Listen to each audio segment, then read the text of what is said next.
Hi అండి, good morning. చూసారా ఈరోజు మళ్ళీ సండే స్పెషల్ చేపల కూర. ఏం చేపలు అనుకున్నారు? బొచ్చు చేపలు ఇవి. చూసారా, చూడండి ఇది ఎలా మెదులుతుందో చూడండి. చూడండి ఏ స్టేజ్లో ఉన్నాయో. 2 కేజీలు చేపలు అయితే తెచ్చేసామండి ఈరోజు. ఈ చేప చూసారా ఎలా మెదులుతుందో చూడండి. అదిగో నోరు చూడండి. వావ్, అమ్మో భలే మెదులుతుంది కదండి చేప. అమ్మో అమ్మో, చూడండి ఎలా మెదులుతుందో చేప. భలే మెదులుతుంది కదా. ఇలాంటి మెదిలే చేపని మన చక్కమంట కోసేసి సామిరంగా మనం వండుకుని తినేస్తే ఉంటుందండి. మరి సూపర్ టేస్ట్గా ఉంటుంది కదండి. చూడండి చక్కగా మెదులుతుంది. వీటిని ఇంకా చక్కమంట కోసేస్తాను ఇప్పుడు. కోసేసి కడిగేసి మంచిగా కూర అండి చూపిస్తానండి మీకు. సరే, మరి గత వీడియోలో అయితే నేను కొరమేని కూర, చేపల కూర చూపించాను. ఇప్పుడు బొచ్చు చేప. ఇదిగోండి బొచ్చు చేప, మిసమిసలు ఆడుతున్న బొచ్చు చేప అండి. సరే నేను చూపిస్తాను, ఆగండి, ఫాలో అయిపోండి. నాకు కూడా ఉండండి అలాగే లైన్లోను. నేను ఇప్పుడు వీటిని టకటకమంట కోసేస్తాను. ఇవ్వండి కోసేసాను, కడిగేసాను శుభ్రంగా, ఉప్పు కారం వేసేసి. ఇక ముక్కలు 2 చేపలు 2 కేజీలండి కోసేసాను. ఇవ్వండి 2 తలకాయలు చేపలు. ఈ ఉల్లిపాయ ముక్కలు కూడా కట్ చేసేసాను టకటకమంట. అలాగే చింతపండు పులుసు కూడా నానబెట్టేసి పిసికేసి పక్క పెట్టుకున్నానండి చక్కగాను. ఇప్పుడు నేను దాక పొయ్యి మీద పెట్టేసి ఆయిల్ పోసేస్తాను. చూడండి నేనైతే పెద్ద గిన్నె అయితే పొయ్యి మీద పెట్టేశాను. లైటర్ అయితే గ్యాస్ అయితే వెలిగించేసాను. చూడండి చక్కగా నేను చూడండి ఎంత పెద్ద గిన్నె పెట్టాను. ఎందుకంటే 2 కేజీలు చేపలు కదండి, పెద్ద గిన్నె కావాలి. సరే, మరి నెక్స్ట్ గిన్నె కాలిందా లేదా చెక్ చేసుకుందాం. కాలిపోయింది. ఇప్పుడు నేను ఆయిల్ పోసేస్తున్నా. చేపల కూర కదండి, మరి మంచి దిట్టంగా ఉండాలి మరి ఆయిల్. అదిగో ఆయిల్ చాలా ఎక్కువ వేసాను. ఇప్పుడు నువ్వు ఆయిల్ కాగిన తర్వాత ఉల్లిపాయ పచ్చిమిరకాయలు వేస్తా. ఓకే, ఇగో చూడండి ఉల్లిపాయ ముక్కలు వేస్తాము. పచ్చిమిరకాయలు చూసారా చాలా ఎక్కువ వేసాము. ఎందుకంటే చేపల కూరలో మంచి టేస్ట్ వచ్చేది పచ్చిమిరకాయలేనండి. కారం తక్కువ వేసుకొని పచ్చిమిరకాయల కారం ఎక్కువ ఉండాలి. ఎందుకంటే లేకపోతే కారం కంపు వస్తుంది చేపల కూర. చూసారా చక్కమంట వాటిని తిప్పేద్దాం. చూడండి చక్కమంట తిప్పేద్దాం. ఎక్కువ మనం కారం తక్కువ వేసుకోవాలి, పచ్చిమిరపకాయలు ఎక్కువ వేసుకోవాలి చేపల కూరలు. అప్పుడే చాలా టేస్ట్గా ఉంటుంది. లేకపోతే కారం ఎక్కువ వేసామని ఎక్కువ వేస్తే కనుక కారం కంపు వస్తుంది. ఓకేనండి, మరి ఈ టిప్పు చాలా ఇంపార్టెంట్, అందరూ అండర్లైన్ చేసుకోండి. ఇదిగోండి ఉల్లిపాయలు వేగుతున్నాయి. దీంట్లో తగినంత చూడండి ఉప్పు వేస్తున్నాను. ఉప్పు ఎక్కువే పడుతుంది కదండి, ఎందుకంటే ఎక్కువ పెద్ద కూర కాబట్టి ఉప్పు ఎక్కువ వేసాను. అలాగే పసుపు వేసి ఇదిగో తిప్పుతాము కాసేపు. నెక్స్ట్ అల్లం వెల్లుల్లిపాయ పేస్ట్ కూడా నేను వేస్తాను. ఎందుకంటే చేపల కూరలో మంచి ఫ్లేవర్ వచ్చేది అల్లం వెల్లుల్లిపాయ పేస్ట్ అండి. అది వేసినప్పుడు దాని స్పెషల్ అసలు ఒకలా ఉండదండి. దాని స్మెల్ చాలా బాగుంటుంది. కర్రీ కూడా చాలా టేస్టీగా ఉంటుంది. చూడండి అలా ఎగరిద్దాము ఒక 5 మినిట్స్. ఇదిగో చూడండి ఉల్లిపాయలు చక్కగా ఎగుతున్నాయి కదా. ఇప్పుడు అల్లం వెల్లుల్లిపాయ పేస్ట్ కూడా 2 స్పూన్లు వేస్తున్నాను.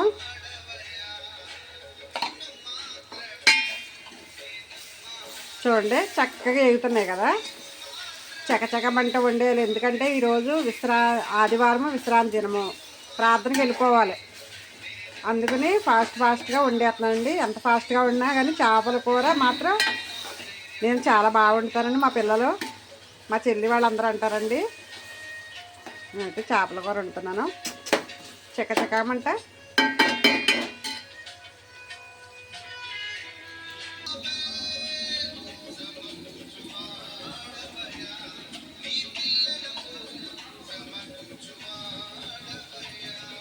ఇంకా చూడండి చక్కగా వేగుతున్నాయి.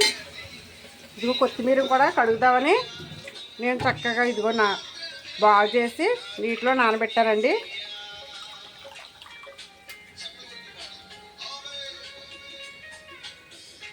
ఇలా వద్దే నీళ్ళలో కడుక్కోవాలి, ఎందుకంటే కొత్తిమీరలో మట్టి ఇసుక ఉంటాయండి. అందుకోసమని వద్దే నీళ్ళలో నానబెట్టుకుని చక్కగా నానబెట్టుకోవడం అంటే కాదు, ఎక్కువసేపు కాదండి, ఒక 2 minutes చక్కగా ఇలా నీట్గా చేసుకుని మనం మళ్ళీ ఉల్లిపాయ ముక్కలు తిప్పేసుకుందాం.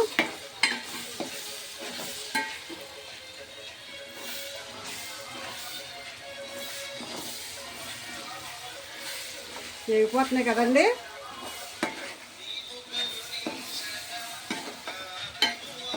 ఈరోజు సండే కదండి, చర్చికి వెళ్ళాలి. మేము ఒక్క వారం కూడా మానమండి. సంవత్సరంలో ప్రాణం మీదకి వచ్చినప్పుడు తప్పించి చర్చ్ అయితే మేము మానమండి. ఎందుకంటే మేము చర్చికి ప్రాధాన్యత ఇస్తాము. ఎందుకంటే దేవుడు ఆదివారము 7 రోజులు 6 రోజులు పని చేసుకుని 7వ రోజు విశ్రాంతి తీసుకోమని చెప్పాడండి దేవుడు. అందుకోసమని దేవుని మందిరంలోకి వెళ్ళి మేము విశ్రాంతి తీసుకుంటామండి. సరేనా? మీరు కూడా ఎవరైనా చర్చికి వెళ్ళేవాళ్ళు అప్పుడప్పుడు మానేస్తే కనుక వాళ్ళు మానుకోకుండా దేవుని మందిరానికి వెళ్ళటం అలవాటు చేసుకోండి. ఎందుకంటే ఒక దినము గడుపుట దేవుని మందిరంలో ఒక దినము గడుపుట 1000 దినాల కంటే శ్రేష్టమని దేవుడు వాక్యం ద్వారా సెలవిచ్చాడు. ఆ వాక్యాన్ని మనం నెరవేరుద్దాము. ఎందుకంటే వాక్యమే దేవుడై ఉన్నాడు కాబట్టి వాక్యం ద్వారా మనం నడుచుకోవాలండి. చూడండి, సరే మరి ఇదిగో ఉల్లిపాయ ముక్కలు అయితే ఏగిపోయి నేను చేప ముక్కలు వేసేస్తాను. చూడండి ఒకసారి.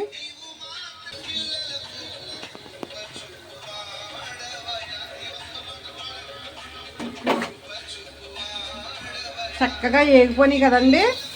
ఇప్పుడు చేప ముక్కలు వేసేస్తున్నాను.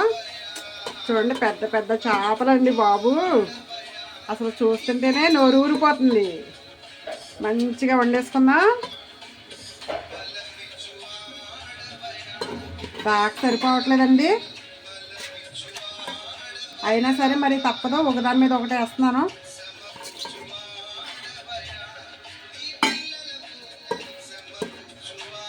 రెండు కేజీల చేపలు కదా, ఎక్కువ ఉన్నాయండి.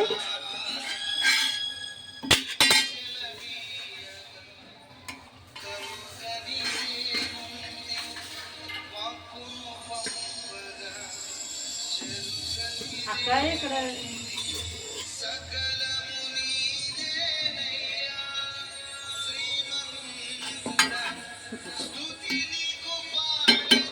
ఇవ్వండి, చేప ముక్కలు అయితే మొత్తం పట్టించేసానండి. గిన్నెలో పట్టకపోయినా కానీ పట్టించేసాను.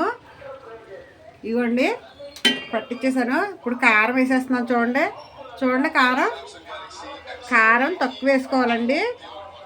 ఇది 2 కేజీల చేపలు కాబట్టి నేను కారం ఒకేసారి ఇలా పట్టాను.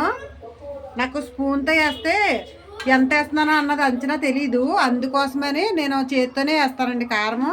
చేపల కూరలో మాంసం కూరలోను కారం తక్కువ వేసుకుని పచ్చిమిరకాయలు ఎక్కువ వేసుకోవాలన్నది కదా. ఇదిగోండి నేను వేస్తాను. ఇప్పుడు వాటర్ పోస్తాను. చూడండి, ఇదిగోండి చక్కగా చూసారా నూనెలో ఎలా ఉడుకుతున్నాయో చేప ముక్కలు. ఇప్పుడు వాటర్ పోస్తానండి. వాటర్ తక్కువ వేసుకోవాలండి, ఎందుకంటే మనం వెంటనే పులపోసుకుంటాం కాబట్టి. ఇదిగోండి చూడండి,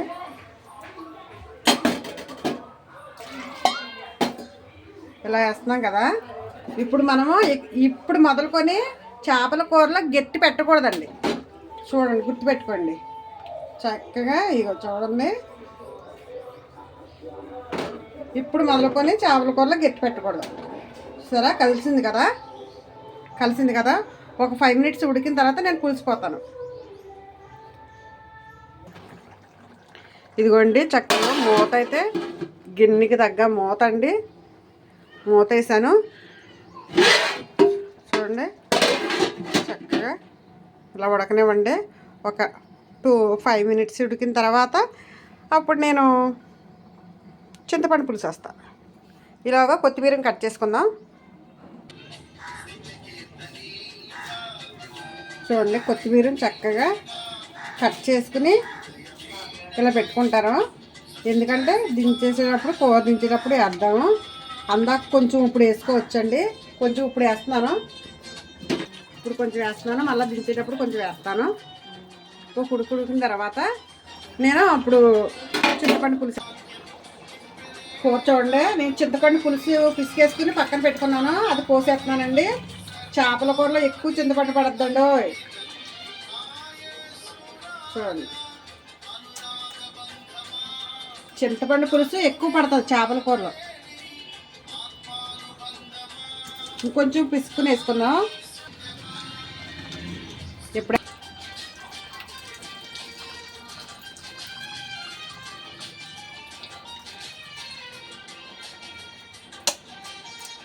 ఇప్పుడు చూడండి, చింతపండు పులుసు కంప్లీట్ అయింది కదా పొయ్యిటు. మరలా ఒకసారి దీన్ని ఇలా తిప్పుకుందాం. గట్టి మాత్రం తినేటప్పుడు మాత్రమే యూజ్ చేయాలి, గట్టి. చూడండి, చక్కగా ఉంది కదా కర్రీ. చూస్తుంటేనే మంచి బాగా గుమగుమలు ఆడిపోతుంది. తినుకోకుండానే ఇంత బాగుంది, తింటే ఇంకెంత బాగుంటుందో. చూడండి, చేపల కూర రెడీ. ఇంకా అవ్వలేదు, ఇప్పుడే పులుసు వేసాను కాబట్టి ఒక 5 మినిట్స్ ఉడికిన తర్వాత నేను ఎల్లుల్లిపాయ జీలకర్ర వేద్దామండి. ఎందుకంటే మంచి ఫ్లేవర్ ఉంటుంది దాంట్లో కూడా. చేప ఇదిగో చూడండి, 2 ఎల్లుల్లిపాయలండి నేను వేసాను. తగినంత జీలకర్ర కూడా వేసాను. ఇదిగోండి, నేను మిక్సీ పట్టుకోకుండా దీంట్లోనే నూరుతాను. ఎందుకంటే దీంట్లో నూరి వేసింది మంచి టేస్ట్ వస్తుందండి. మేము చేపల కూరలో ఎల్లుల్లిపాయ జీలకర్ర మాత్రమే వేస్తాము. ఎందుకంటే దీని ఫ్లేవరే సూపర్గా ఉంటుందండి, చాలా బాగుంటుంది. అందుకోసమని ఉత్తి ఎల్లుల్లిపాయ. చూడండి, చేపల కూర అయితే రెడీ అయిపోయినట్టే. ఇప్పుడు నేను ఎల్లుల్లిపాయ జీలకర్ర నూరాను కదండి,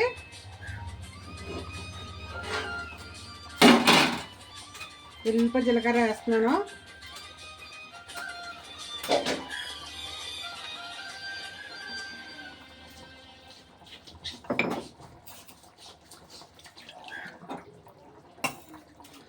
ఎల్లుల్లిపాయ జీలకర్ర వేస్తాను కదండి. ఇప్పుడు మళ్ళీ గట్టి పెట్టొద్దండి.